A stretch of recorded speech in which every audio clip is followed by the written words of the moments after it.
My daughter-in-law rudely said, "Don't expect a penny of your son's 30 million." Her voice rang with contempt, as if I were a pathetic beggar rather than a father. But during the reading of the will, she suddenly turned pale when the lawyer read my name. Before we continue, please subscribe to the channel and write in the comments what time it is where you are now. The wrench slipped from my oil-stained fingers the moment I heard that doctor's voice. Metal hit concrete with a sharp clatter that echoed through my garage like a gunshot. "Mr. Fox, I'm afraid I have tragic news about your son Chad. He suffered a massive heart attack this morning at his office." The words bounced around my skull without finding purchase. Chad, heart attack, my boy was only 42. I slid down the garage wall until I hit the floor, the concrete cold against my back through my work shirt. "Sir, are you still there?" "I'm here." My voice sounded hollow, like it was coming from somewhere far away. "When did this happen?" "Around 11 this morning. He was found at his desk by his secretary. The paramedics did everything they could, but he was already gone." Already gone. The phrase twisted in my chest like a knife. I stared at the underside of my old Ford pickup, oil stains mapping out years of repairs. 36 years I'd spent under hoods like this one, fixing things that were broken. But I couldn't fix this. "Mr. Fox, we'll need someone to make arrangements. Is there family we should contact?" "His wife, Joyce." The name tasted bitter. I'll call her." After hanging up, I sat there for what felt like hours, but was probably only minutes. The afternoon heat pressed through the open garage door, carrying the scent of Texas dust and motor oil. Everything looked exactly the same as it had that morning, but nothing would ever be the same again. I pulled myself up on shaking legs and walked to my workbench. There, next to a coffee can full of screws, sat a framed photo of 8-year-old Chad holding a base he'd caught at Lake Meredith. His gap-toothed grin could have powered the whole garage. That boy had been so proud of that fish, barely bigger than his hand. My phone felt heavy as I dialed Joyce's number. It went straight to voicemail. "You've reached Joyce Fox. I'm unable to take your call right now, but please, leave a detailed message, and I'll return it at my earliest convenience." Even her voicemail sounded cold, professional, like talking to a machine instead of family. "Joyce, it's Otis. I just heard about Chad. Please call me back as soon as you get this. We need to talk about arrangements." I tried again 20 minutes later. Same result.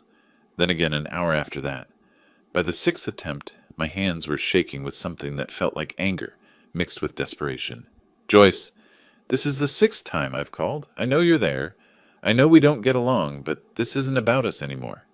Please, just call me back." I threw the phone against the garage wall. It bounced off and clattered across the floor, battery cover popping off. The silence that followed felt enormous, pressing against my eardrums like deep water. The photo of Chad stared back at me from the workbench. In it, he was still my little boy, before business school, before California, before Joyce, before the distance that had grown between us like weeds in a garden nobody tended. I picked up the pieces of my phone and snapped it back together. The screen had a crack running through it now, but it still worked, just like everything else in my life, damaged but functional. The decision formed slowly, the way rust creeps across metal. I couldn't sit here in this garage waiting for Joyce to decide I was worth calling back. Chad was my son, my only child. Margaret and I had waited so long for him, had been so grateful when he finally came. I pulled my old canvas duffel bag from the closet and started packing. 3 changes of clothes, my shaving kit, the photo of Chad. My hands moved automatically while my mind tried to process what my life looked like now. No more Sunday phone calls where Chad would tell me about his latest real estate deal in that excited voice that reminded me of the boy who'd caught that base. No more Christmas cards with pictures of him standing in front of increasingly expensive houses. The drive to Los Angeles would take 12 hours if I pushed it. I'd driven it once before when Chad graduated from business school. That was back when Joyce still pretended to tolerate me, back before she decided I wasn't good enough for their new life. I folded Chad's photo carefully between 2 shirts. The glass had a small crack in one corner, where I'd dropped the frame years ago. I'd never bothered to fix it. Now I wished I had. Outside, the sun was starting to set. painting my garage in long shadows. Tomorrow I'd lock up this place and drive west, toward a son I'd never see again and a daughter-in-law who wished I'd never existed. But tonight I sat on my workbench and cried for the little boy who'd been so proud of that fish. The truck door slammed shut as the first hint of sunrise painted the Texas sky pink. I'd spent the night packing and repacking, trying to keep my hands busy while my mind spun in circles. My neighbor, Mrs. Henderson, peered through her kitchen window as I loaded the last of my things, her face creased with concern. I gave her a wave but didn't stop to explain. How do you tell someone your whole world just collapsed? The highway stretched ahead like a ribbon of possibility I didn't want. Interstate 40 would take me through New Mexico, Arizona, and finally into California. 12 hours of driving with nothing but my thoughts and the ghosts of conversations I'd never have with Chad again. Miles clicked by in a blur of desert landscape. The radio offered morning traffic reports and weather updates for a world that kept spinning despite everything. I reached for the dial, then pulled my hand back. Silence felt more honest somehow. Somewhere outside Albuquerque, a memory ambushed me. Chad, at 8 years old, standing in our backyard with a baseball glove too big for his hands. Margaret was hanging laundry on the line behind us, humming something I couldn't remember now. "Dad, when will I be as big as you?" Chad had asked, squinting up at me in the afternoon light. "Hold the ball with both hands, son. You'll get there." I'd knelt down to his level, adjusting his grip. "Just remember to keep your eye on the ball, no matter how fast it comes at you." He'd nodded with the seriousness kids bring to everything they think matters. We must have spent an hour out there, tossing that ball back and forth while Margaret's sheets danced in the breeze like white flags of surrender. The memory hit me so hard I had to pull over at a rest stop. I sat in the parking lot, gripping the steering wheel while tears blurred my vision. When had we stopped playing catch? When had he gotten too busy for his old man? "Long drive ahead, Grandpa?" The gas station attendant couldn't have been more than 20, with kind eyes that reminded me of Chad at that age. "Going to see my son." The words came out before I could stop them. "Though I guess I'm too late for that." The kid's expression shifted, understanding without needing details. "Sorry for your loss, sir. Drive safe." Back on the highway, another memory found me. Chad at 25, calling to tell me about his first big real estate deal. His voice had been electric with excitement, the way it used to get when he'd mastered a new baseball pitch. "Dad, I just closed my biggest deal yet. Buy a $2 million property in Beverly Hills." I'd been in this same garage, elbow deep in some neighbor's transmission. "That's more money than I'll see in a lifetime, boy. Maybe you should come visit, see what I've built out here." But I never had. There was always another car to fix, another excuse to stay in Texas where things made sense, where I didn't have to pretend to understand wine menus or worry about saying the wrong thing to Joyce's fancy friends. The landscape changed as I drove west. Texas plains gave way to New Mexico desert, then Arizona mountains. Each mile took me further from the life I knew and closer to a world where my son had lived and died without me really knowing who he'd become. By evening, Los Angeles sprawled before me like a circuit board made of lights. The freeway signs pointed toward Beverly Hills, toward addresses that existed in a different universe from my garage in Amarillo. My truck felt smaller somehow, dwarfed by the luxury cars flowing around us like schools of expensive fish. Chad's neighborhood was a maze of perfect lawns and houses that looked more like museums than homes. Each driveway held cars worth more than I'd made in the past 5 years. Palm trees lined the streets like sentries, their fronds rustling in a breeze that smelled of money and secrets. I found the address and pulled up to gates that looked like they belonged on a castle. Through the iron bars I could see a mansion that would have fit 3 of my house inside it, with room to spare. This was where my son had lived. This was the world he'd chosen over Sunday dinners and baseball in the backyard. The truck engine ticked as it cooled, the only sound in this perfect silence. I checked my appearance in the rearview mirror. D-work shirt wrinkled from the drive, stubble from a sleepless night, eyes red-rimmed with grief and exhaustion. Not exactly the image of a Beverly Hills father-in-law, but I was here. After 12 hours of memories and regrets, I was finally here. I took a deep breath, tasting the unfamiliar air of my son's chosen home and reached for the door handle. The electronic gate buzzed like an angry wasp as I approached the intercom.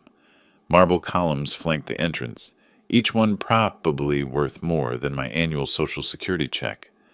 Through the bars, I could see a circular driveway with a fountain at its center, water dancing in the golden evening light.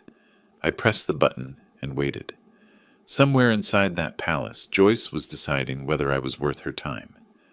"What do you want?" Her voice crackled through the speaker, sharp enough to cut glass. "Joyce, it's Otis. I drove out from Texas. We need to talk about Chad." Silence stretched between us like a taut wire.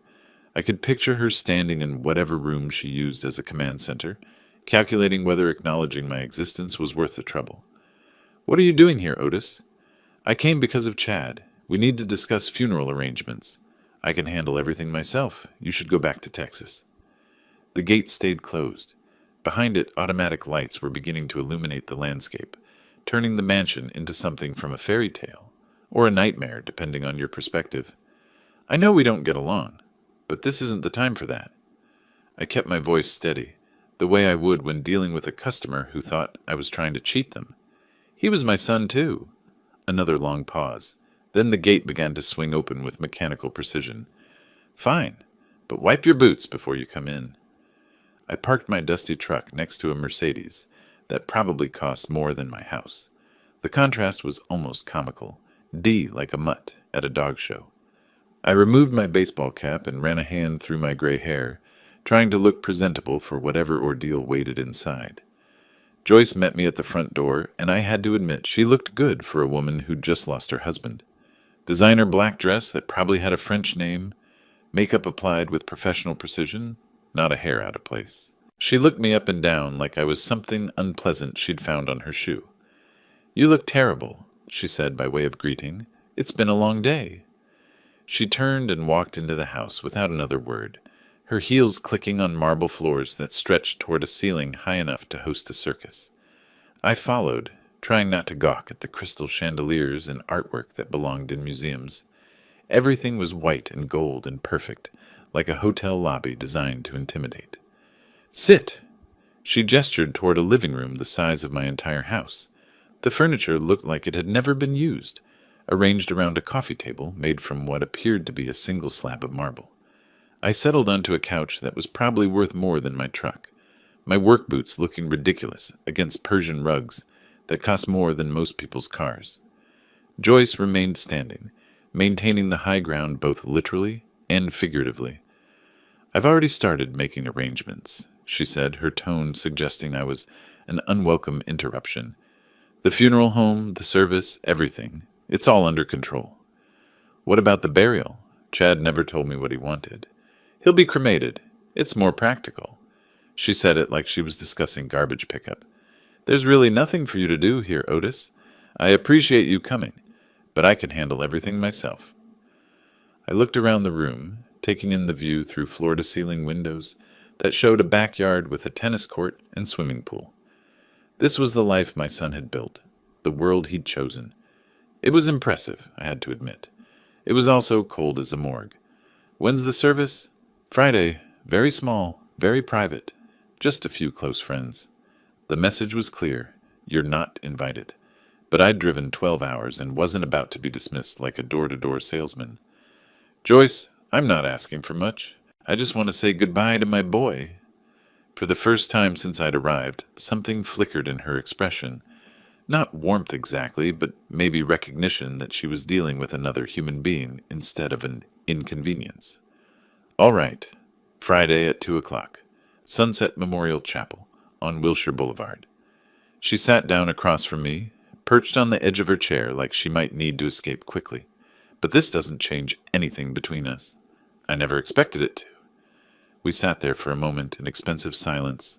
Through the windows I could see lights beginning to twinkle across the city below. Somewhere out there, people were living normal lives, worrying about normal problems. I envied them. "I should find a motel," I said, standing up. "I'll come by tomorrow if there's anything that needs discussing." Joyce walked me to the door, maintaining her distance like I might be contagious. At the threshold, she paused. "You know, Otis, Chad left quite an estate.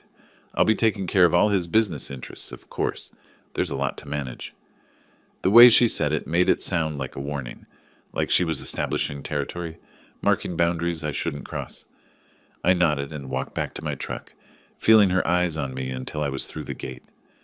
Driving away from that mansion, I caught a glimpse of it in my rearview mirror, all lit up like a cruise ship in the darkness. My son had lived there, had walked those marble floors and looked out those windows. He'd built this life, this fortune, this perfect world. And somehow, in all of it, there hadn't been room for his old man. The marble floor felt cold beneath my worn boots as Joyce led me deeper into Chad's world. Each step echoed in the cavernous hallway, bouncing off walls lined with artwork that probably cost more than my house. She moved with the confidence of someone who owned everything she touched, her heels clicking like a countdown to something inevitable. "This was Chad's office," she said, pushing open heavy oak doors. "He spent most of his time here toward the end." The room took my breath away. Floor-to-ceiling windows overlooked the city lights, and every surface gleamed with success I'd never witnessed firsthand. Business awards lined the shelves. Photos showed Chad shaking hands with people in expensive suits, and a massive desk dominated the center like an altar to achievement. Joyce picked up a crystal frame containing a photo of Chad at some charity gala, both of them in formal wear that cost more than my truck. He loved these events. We were quite the power couple. I studied the photo. Chad looked different than the last time I'd seen him. Thinner, older somehow, though he was smiling for the camera. He never mentioned these parties. Chad didn't talk much about his social life with... She paused, letting the sentence hang like a blade. Well, he was very busy. Moving to his desk, she began pulling out papers and appointment books. "We need to finalize the arrangements. The funeral home needs decisions tonight." "What about burial?" "Margaret's buried at Rose Hill Cemetery back home. Chad used to visit her grave when he was young." Joyce's laugh was sharp as breaking glass. "Chad always wanted cremation, not burial. He told me many times." "No." The word came out harder than I intended. "He told me he wanted to be next to his mother at the cemetery." "You don't know what he wanted these past few years, Otis." Heat rose in my chest. "Maybe not. But I knew him for 42 years, and you've known him for 2. Her smile could have frozen water. 2 years as his wife.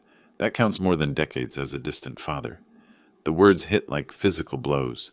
I gripped the edge of Chad's desk, feeling the smooth wood beneath my calloused fingers. Every trophy, every award, every symbol of success stared down at me like judges finding me wanting. "Look at this." Joyce held up Chad's phone, scrolling through contacts. Business partners, investors, country club friends, 200 names of people who mattered to him now. She moved through the list dismissively, deleting names she deemed unworthy. "This person hasn't seen Chad in months. This one's just a golf acquaintance. We'll keep the service small, elegant." I watched her reduce my son's relationships to checkmarks on her private list. Each deleted name felt like another piece of Chad disappearing, another connection severed by her judgment. What about his college friends, the guys he grew up with? Those people don't fit the image we're presenting. Image, not memory, not love, not respect for the dead. Image. Joyce made calls to funeral directors while I sat in a leather chair that probably cost more than my monthly pension. Her conversations were crisp, professional, focused on logistics rather than grief. She discussed flowers like ordering groceries, selected music like choosing wallpaper. "The viewing will be Thursday evening, service Friday afternoon," she announced, hanging up. "Everything's arranged. Can I contribute anything? Help with costs?" Another of those ice-cold laughs. "Otis, this funeral will cost more than you make in 2 years. Don't worry about money. I'll be taking care of all Chad's financial matters from now on." The way she said it made my skin crawl, like she was already spending money that hadn't even been legally transferred yet. We settled the details through gritted teeth and false politeness. Cremation instead of burial, expensive flowers instead of simple arrangements. A guest list scrubbed clean of anyone who might remember the boy Chad used to be. As we finished, Joyce walked me to the front door with the satisfaction of someone who'd won every round. "I'll handle the financial discussions with the lawyers after we get through this sad business. There's quite a lot to manage, but don't worry. I'll take care of everything." Standing at the threshold, I looked back one more time at the mansion that had been my son's home. Somewhere in all that marble and crystal and success, There should have been traces of the boy who'd caught that base, who'd thrown that baseball, who'd called me dad. But all I could see was Joyce's reflection in the polished surfaces, multiplied endlessly like a hall of mirrors, showing the same cold smile. The door closed behind me with a sound like a vault ceiling shut. The neon sign of Desert Inn Motel flickered like a dying heartbeat as I pulled my truck into the cracked parking lot. The place looked like it had been forgotten by time, paint peeling from concrete walls, weeds pushing through asphalt, a far cry from the marble palace I'd just left. But the price was right for my pension, and nobody here would judge me for my dusty boots.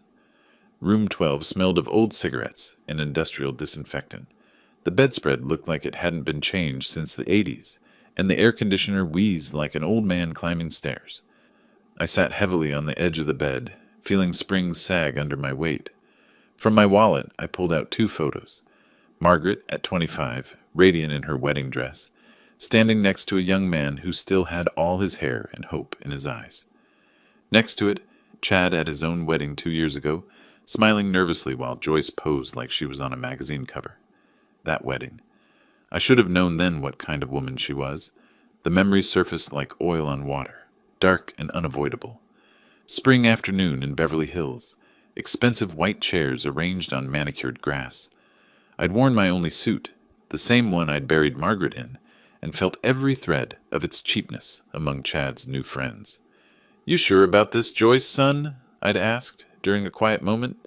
Chad had been adjusting his tie, nervous energy radiating off him like heat. "Dad, I'm happy for the first time since the divorce. She makes me feel young again." Across the lawn, Joyce had been posing for photos with her model friends, all legs and perfect teeth and calculated beauty. One of them had whispered something, and they'd both looked my way.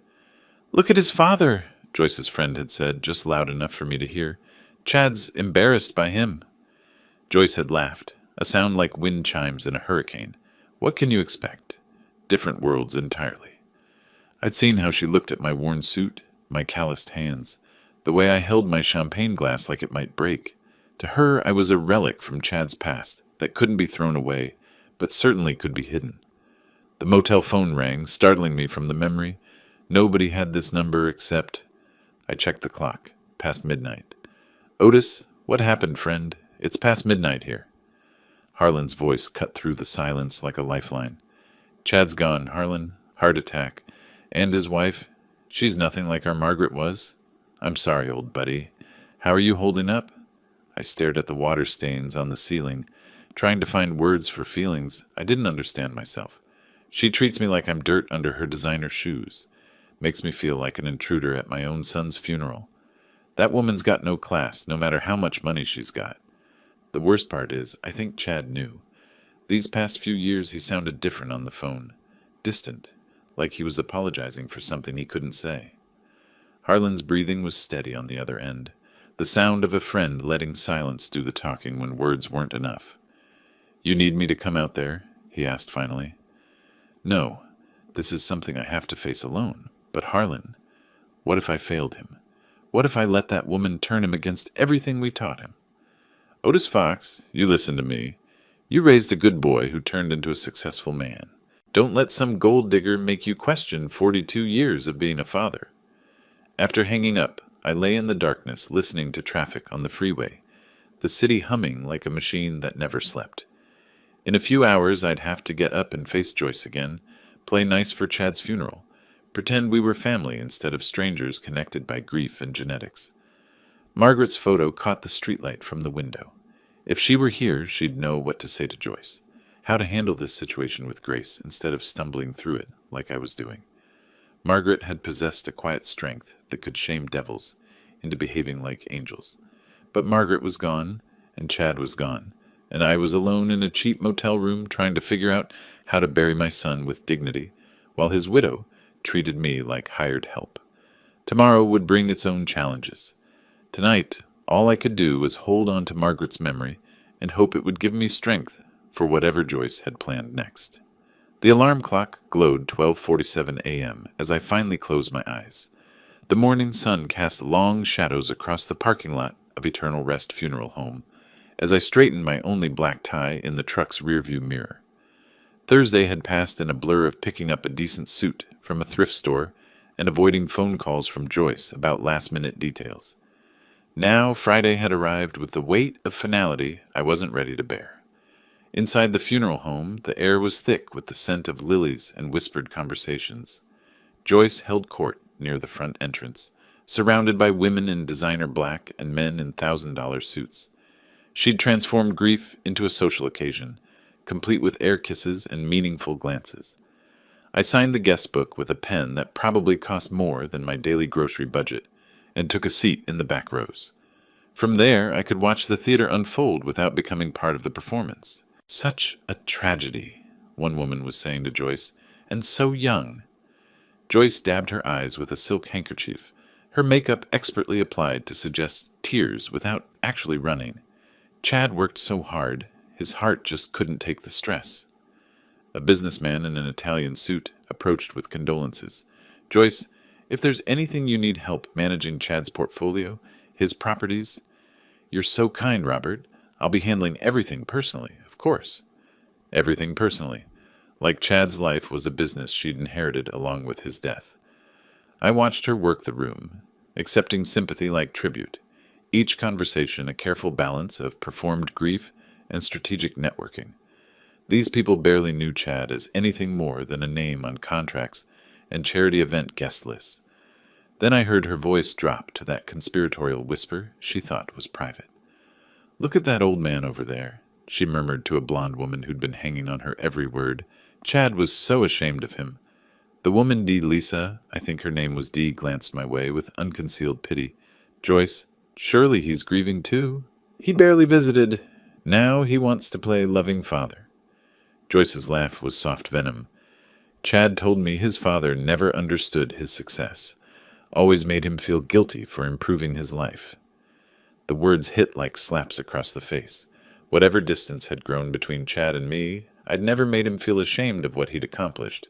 If anything, I'd been proud, maybe too proud to tell him often enough. I stood up, my chair creaking in the funeral home silence.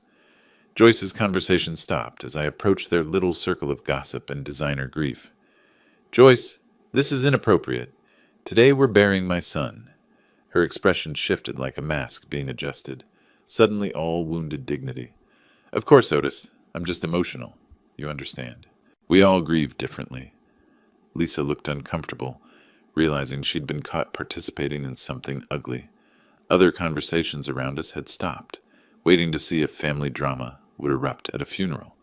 "Perhaps we should focus on Chad today," I said quietly. "Not on our differences." Joyce nodded with fake solemnity, but her eyes promised retribution for my public correction. "You're absolutely right. Families should support each other in times like these." The minister called everyone to be seated for the service.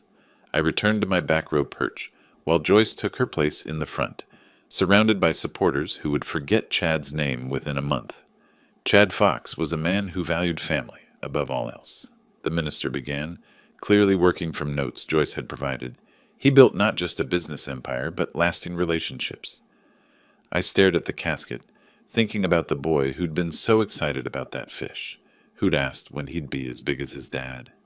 Somewhere between that backyard catch and this marble funeral home, I'd lost my son to a world that measured worth in zeros on bank statements.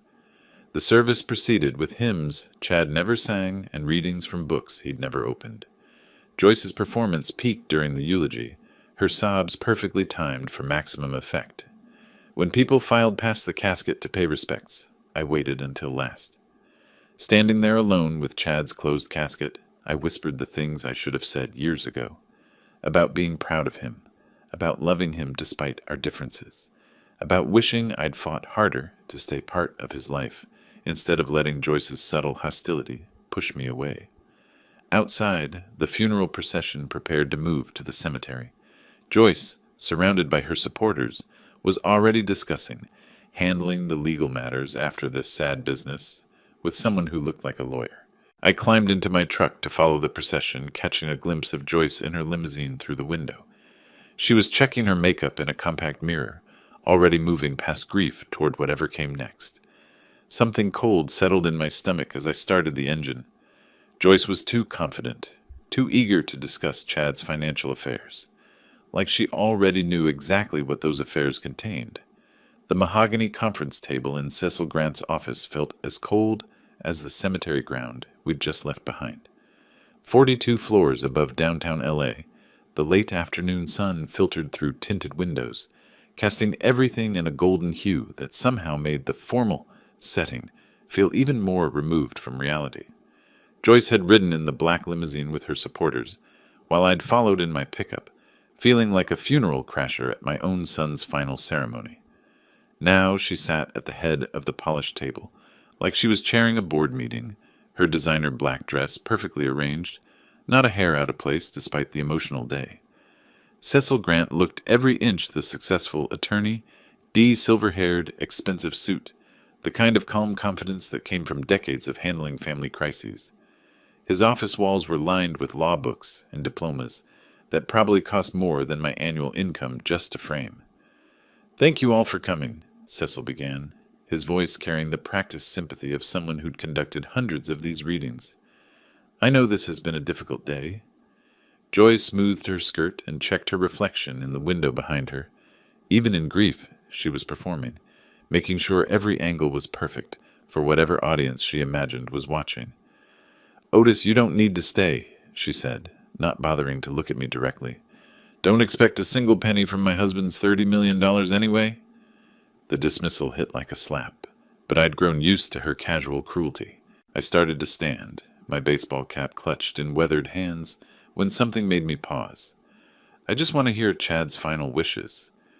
"Chad's final wish was to provide for me. That's a wife's right." She cut me off with the authority of someone who'd never doubted her place in the world. "This is really just a formality." Lisa, the blonde friend who'd been hanging on Joyce's every word at the funeral, shifted uncomfortably in her chair. Even Tyler, Chad's cousin from back east, looked like he wanted to be anywhere else. Cecil arranged several legal documents on the table, each one bound with ribbon and bearing official seals. The afternoon light caught the gold embossing on the covers, making them look more like medieval scrolls than modern paperwork. "Please, everyone take your seats," Cecil said diplomatically. "Let's begin the reading." Joyce leaned over to whisper something to Lisa, her voice carrying just enough for everyone to hear. "This is just a formality. Chad told me he'd taken care of everything." I settled back into my leather chair, the expensive material creaking under my weight. Everything in this office screamed money and power the kind of world Chad had built for himself, the kind of place where his old man had no business being. Mark, one of Chad's business partners, adjusted his tie nervously. The silence stretched uncomfortably as Cecil opened the first document, the paper crackling with the weight of legal authority. Joyce's confidence filled the room like expensive perfume. She sat straight-backed, hands folded, the picture of dignified grief mixed with anticipation. This was her moment of triumph, the culmination of 2 years as Chad's wife, the reward for enduring his occasionally difficult family. From where I sat, I could see the city stretching out below us through the massive windows. Somewhere down there was the garage where I used to teach Chad about engines, the cemetery where Margaret was buried, the motel where I'd spent last night, wondering how I'd failed as a father. Cecil cleared his throat formally, adjusting his reading glasses as he prepared to begin. The late afternoon sun had shifted, casting longer shadows across the polished conference table. The last will and testament of Chad Michael Fox, dated January 15th, 2025. Joyce leaned forward expectantly, her eyes bright with anticipation. I sat back in my chair, resigned to hearing how thoroughly I'd been written out of my son's final chapter. Cecil's voice carried across the silent conference room as he read the formal, legal language that always preceded life-changing news. The afternoon light had shifted, casting sharp shadows across faces that would never look the same after the next few minutes. "After careful consideration of my assets and relationships," Cecil continued, his professional tone giving no hint of the earthquake about to hit, "I make the following bequests." Joyce's fingers drummed silently against the leather armrest, her wedding ring catching the light. She'd positioned herself like a queen receiving tribute, certain that each word would confirm her expectations. To my cousin Tyler Fox, I leave my collection of vintage wines, valued at approximately $15,000. Cecil paused while Tyler nodded gratefully. To my business partner, Mark Stevens, I leave my shares in the Riverside Development Project, valued at approximately $100,000. Standard small bequests. Joyce's smile grew more confident with each minor gift to others, seeing them as proof that the real inheritance D, the millions D, would be hers alone. Cecil turned to the next page, and something in his posture shifted almost imperceptibly. His voice remained steady, but I caught him glancing at Joyce with what might have been sympathy. To my beloved father, Otis Fox, I leave the majority of my estate, including all business interests, stock portfolios, and liquid assets, totaling approximately $29 million. The words hung in the air like smoke from an explosion. Joyce's face drained of color so fast I thought she might faint. Her mouth opened, but no sound came out initially. "That's impossible," she whispered, her voice barely audible. Cecil continued reading as if he hadn't heard her, his professional training keeping him focused on the legal requirements. To my wife, Joyce Fox, I leave the Santa Monica condominium, valued at approximately $800,000, along with all furnishings and personal effects contained therein. Joyce's hand flew to her chest, her breathing becoming shallow and rapid. The confident woman who dismissed me minutes earlier looked like she'd been physically struck. "Chad, why would you—" I heard myself saying, though the words felt disconnected from my thoughts. $29 million. The number was so large it didn't seem real. "This can't be right," Joyce's voice cracked as she leaned forward, gripping the edge of the table. "Check the documents again." Others around the table exchanged shocked glances. Tyler's mouth hung open. Mark looked like he was calculating something in his head. Lisa stared at Joyce with obvious concern for her friend's mental state. Cecil maintained his professional composure, though I could see the strain in his shoulders. "The will was properly executed and witnessed, Mrs. Fox. These are Chad's legal wishes." Joyce began to tremble, her carefully constructed facade cracking like ice in spring. The woman who'd spent the day playing the grieving widow was being confronted with the reality that her husband had chosen his estranged father over her. My own hands were shaking as the implications hit me. $29 million. More money than I could comprehend, let alone manage. Why had Chad done this? We'd grown apart over the years, barely talked, except for stilted holiday phone calls. "There has to be some mistake," Joyce said again, but her voice carried less conviction now. The legal documents scattered across Cecil's desk were official, stamped, impossible to argue with. Cecil folded his hands on the table, waiting for the shock to settle before continuing with any additional provisions. The silence stretched uncomfortably as everyone processed what they'd just heard. Joyce stared at the legal documents, like they were written in a foreign language, her mind clearly struggling to accept what had just happened to her expected future. The confidence that had carried her through the day had evaporated completely. I looked at my calloused hands resting on the expensive conference table, trying to understand what my son had been thinking when he made these decisions. Somewhere in the distance, traffic hummed 42 floors below, the normal world continuing while ours had just been turned upside down. The silence shattered like expensive crystal when Joyce finally found her voice, rising from her chair with the fury of someone whose entire world had just collapsed. "This is fraud!" Her shout echoed off the office walls, making everyone jump. "That old man manipulated Chad when he was sick." I remained seated, trying to process both the inheritance and Joyce's explosive reaction. "Joyce, I didn't even know about the will." "Liar!" She pointed an accusatory finger at me, her face twisted with rage and desperation. "You always resented me, always poisoned Chad against me." Cecil stood up, his professional calm finally showing strain. "Mrs. Fox, this will was prepared according to all legal requirements. There was no coercion or manipulation involved." Joyce swept her arm across the conference table, sending legal documents scattering across the polished floor like expensive confetti. "I was his wife. I loved him. I took care of him. I was building a life with him."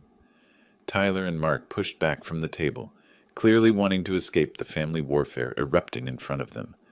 Lisa sat frozen, watching her friend's complete breakdown with horrified fascination. You think you can just waltz in here and steal my inheritance? Joyce's voice was getting higher, more shrill with each accusation. I know what you did. You manipulated a sick man who felt guilty about being a terrible father. The words stung because they carried enough truth to hurt. I had been distant. I had let work and small-town life keep me from Chad's world. But manipulation? I'd barely seen him these past 2 years. Joyce, please, I started, but she cut me off with another wave of fury. Don't you dare, Joyce, please me. She grabbed her designer purse like a weapon, clutching it against her chest. I sacrificed everything for Chad. I gave up my modeling career. I moved to this city. I played the perfect wife to his business associates. Cecil was gathering the scattered documents from the floor, trying to restore some semblance of professional order to the chaos. Mrs. Fox, if you wish to contest the will, that's your legal right. But this outburst isn't helping anyone. Contest it? Joyce laughed, but it sounded more like breaking glass than humor. I'm going to destroy it. No court is going to believe Chad would choose an absent father over the wife who stood by him. She spun toward the door, then turned back for one final attack. You want to know why Chad married me, Otis? Because I made him feel valuable in ways you never could. Because I understood success and ambition, not just fixing broken-down trucks. The blow hit its mark. I felt every year of distance between Chad and me, every missed visit, every phone call that ended too soon because we'd run out of things to say. I'm not letting this stand, Joyce declared, her voice carrying the conviction of someone who'd never lost a fight she really wanted to win. You'll see me in court. She stormed toward the door, her heels clicking against the marble like gunshots. At the threshold, she turned back one last time, her face a mask of fury and determination. This isn't over, old man. Not by a long shot. The door slammed behind her with enough force to rattle the windows. The conference room fell into shocked silence, the only sound coming from Cecil's careful gathering of the scattered legal papers. Tyler cleared his throat nervously. I have a flight to catch. Within minutes, the office had emptied except for Cecil and me. I sat there staring at the scattered remains of Joyce's tantrum, wondering what my son had set in motion with his surprising final wishes. Through the windows, I could see the parking garage where Joyce was probably already making phone calls, mobilizing whatever forces she thought could overturn Chad's decision. The battle lines were drawn, and I was about to become the reluctant center of a war I'd never wanted to fight. Cecil straightened his tie and began reorganizing his documents. Mr. Fox, he said quietly, I think you should know this might get complicated. 3 days after Joyce stormed out of Cecil's office, I sat in my motel room staring at legal papers I barely understood. The Desert Inn had become my reluctant home, its faded wallpaper and flickering neon sign a strange backdrop for decisions involving more money than I'd ever imagined. Cecil had explained the process in terms a mechanic could grasp. Joyce was challenging the will on grounds of undue influence, claiming I'd manipulated Chad during a vulnerable time. The accusation stung because it painted me as the kind of man I'd tried never to be. She's hired Richard Stone, Cecil had warned during our meeting that morning.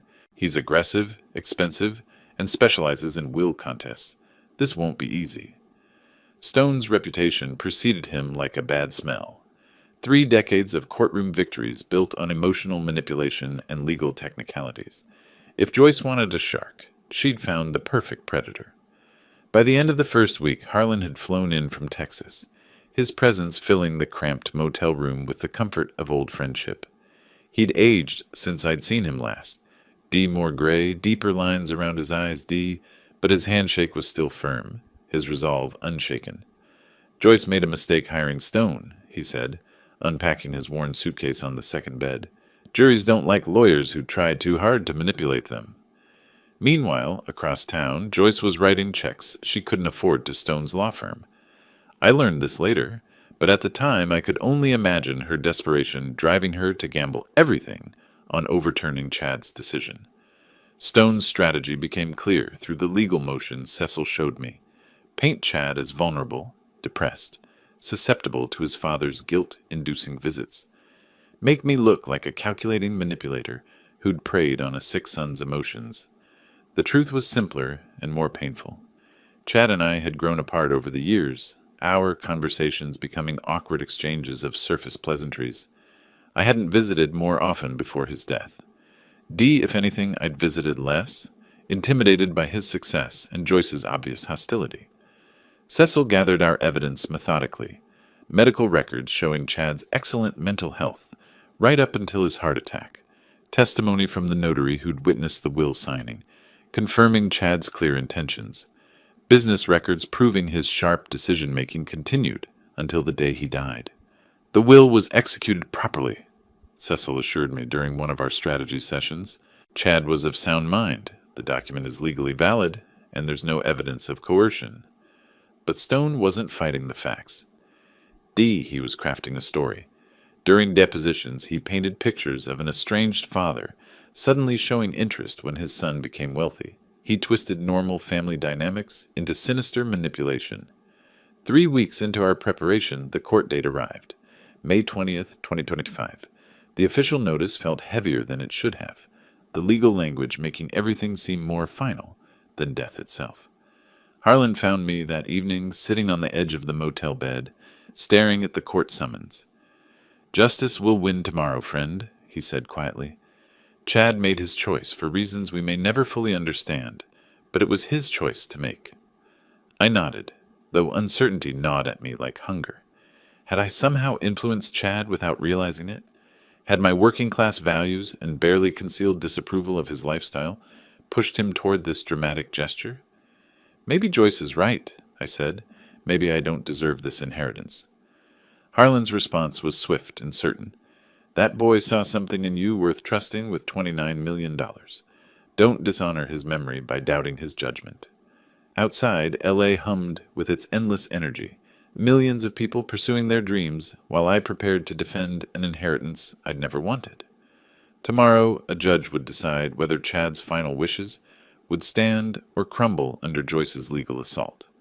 The marble steps of Los Angeles County Superior Court felt colder than the cemetery where we'd buried Chad a month ago. Harlan walked beside me, his presence steady as bedrock, while across the plaza Joyce emerged from a black town car with Stone, both of them dressed for victory. Courtroom 312 smelled of old wood and decades of legal battles.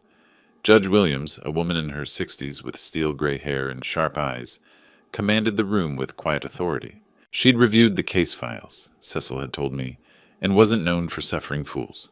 Stone wasted no time in his opening statement. "Your Honor, this case is about an elderly man who manipulated his vulnerable son during a period of depression and illness. Otis Fox preyed upon Chad Fox's guilt about their relationship to secure a massive inheritance he never earned or deserved." His voice carried the practiced rhythm of a preacher selling salvation, each word calculated for maximum emotional impact. Joyce sat beside him, dabbing her eyes with a tissue, the picture of grieving widow denied her rightful inheritance. Cecil's response was measured, factual. Chad Fox was mentally competent when he executed this will 3 months before his death. He made a deliberate choice to provide for his father, and no evidence of undue influence exists beyond Ms. Fox's disappointment with her inheritance. Joyce took the stand first, her performance polished from weeks of preparation. She spoke of Chad's depression over their strained marriage, his guilt about disappointing his father, his vulnerable state in the months before his death. "He became obsessed with making amends," she testified, her voice breaking at strategic moments. "Otis would call, and Chad would be upset for days afterward. He felt like he'd failed as a son." Stone guided her through a narrative that transformed normal family dynamics into psychological manipulation. Every phone call became coercion. Every expression of paternal love became emotional blackmail. When my turn came, I felt every eye in the courtroom measuring me against Joyce's accusations. My hands shook as I swore to tell the truth, the whole truth, and nothing but the truth. "Mr. Fox," Cecil began gently, "how often did you visit your son in the months before his death?" "Maybe 3 times in 2 years," I admitted. "We talked on the phone for holidays, birthdays, but I didn't visit much. Joyce made it clear I wasn't welcome." "Did you ever ask your son for money?" "Never." I didn't even know he had as much as he did. Stone's cross-examination was brutal, designed to rattle me into admissions that supported Joyce's narrative. But 68 years of life had taught me the value of simple honesty. Isn't it true, Mr. Fox, that you resented your son's success? I was proud of what Chad accomplished. Maybe I didn't understand his world, but I never resented it. You disapproved of his marriage to Joyce, didn't you? I paused, meeting Joyce's eyes across the courtroom. I thought she married him for his money. Turns out I was right. The gallery stirred at my bluntness. Stone tried to paint it as evidence of my vindictive nature, but Judge Williams looked unmoved by his theatrics. The notary who'd witnessed Chad's will testified next, describing a man who seemed tired but determined. He knew exactly what he was doing, she said. Read every page, ask specific questions about the language. His instructions were very clear. Medical testimony confirmed Chad's mental competence. Business records showed sharp decision-making right up until his death. Phone records disproved Joyce's claims about frequent manipulation calls from me. By afternoon, Stone's case was crumbling under the weight of facts. His closing argument grew increasingly desperate, appealing to emotion where evidence had failed. Don't let a grieving widow be cheated out of her rightful inheritance by a man who abandoned his son for decades, then swooped in like a vulture when money was involved. Cecil's closing was simpler, more direct. Chad Fox made a choice. The evidence shows he was competent to make that choice. The court should honor his wishes, not overturn them based on speculation and disappointment. Judge Williams announced her recess with the gravity of someone about to change lives forever. Given the complexity of this case, the court will review all evidence overnight. I will render my decision tomorrow morning at 10 a.m. As we filed out, Joyce caught my arm in the hallway. "This isn't over, old man," she hissed. "Even if you win, you'll never be worthy of what Chad built." Her words followed me to the parking garage, where Harlan and I sat in my truck, neither of us able to speak. Tomorrow morning, everything would change one way or another. Sleep had been impossible. I sat in the motel parking lot at dawn, watching the sunrise paint the LA skyline gold, wondering if this was my last morning as a poor man or my first as someone who'd stolen what wasn't rightfully his. Harlan emerged from the room carrying 2 cups of coffee, his face showing the same sleepless night I'd endured. "Whatever happens today," he said, settling beside me on the truck's tailgate, "you've conducted yourself with honor." The drive back to court passed in silence, heavy with anticipation. Joyce and Stone were already there, huddled in intense conversation near the courthouse steps. She looked older somehow, the strain of the past month visible in lines that expensive makeup couldn't quite hide. Courtroom 312 felt different this morning, charged with the electricity of impending judgment. Judge Williams entered with the measured pace of someone carrying the weight of Solomon's wisdom, her decision already rendered in private chambers.